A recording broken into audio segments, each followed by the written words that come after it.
எனக்கு ஒரு டவுட் என்னன்னா, கள்ளக்குறிச்சியில போன ஆட்சியில கள்ளச்சாராயத்தை குடிச்சு பல பேர் உயிரிழந்தாங்க. முதல்வராக இருந்த திரு மு.க. ஸ்டாலின் அவர்கள் வந்து வழங்கினார். அப்பேற்பட்ட பல லட்சங்களை மக்கள் காசை கொண்டு கொடுக்கும் போது இந்த வழக்கறிஞர்களும் நாம் தமிழர் கட்சிக்காரர்களும் எங்க போயிருந்தாங்க?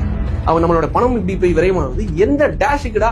குடிக்க வந்த கள்ளச்சாராயத்தை குடிக்க வந்த குடியார பயலுங்களுக்கு என் காசை கொண்டு கொடுக்குறேன்னு சொல்லிட்டு கேட்டாங்களா இல்லையா? கேட்கவே இல்லை. சண்டையில செத்தா ஒரு சல்லி காசு கிடையாது. சாராயம் குடிச்சு செத்தா 10 லட்சம்னா இது நாடாடா? இது குடிச்சு இறந்தவருக்கு எதுக்கு 10 லட்சம்? யார் காசுல கொடுக்கப்படுது? யார் காசுல கொடுக்கப்படுது?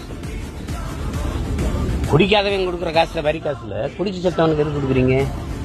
இப்ப 1,90,00,000 19 பேர் செத்துருக்கான். இப்ப இன்னும் எத்தனை பேர் இருக்குன்னா 10 லட்சம் கொடுக்குறீங்க நீங்க. அது நீங்க 1558 பேரை இதுவரை கைது பண்ணிருக்கேன்னு இதுவரைக்கும் சாராயம் வித்து சம்பாரிச்சிருக்கிற அவனுகிட்ட தண்டை விதிச்சு அவன்கிட்ட இருந்து காசு எடுத்துல இதுக்கு ஈடு கொடுத்து இழப்பீடு கொடுத்துருக்கணும். ஏன் உனக்கு இந்த வேலை? நீ வாங்குற இந்த 10-5 பிச்சைக்கு இது தேவைதானா? ஒரு விளம்பரம் என்ன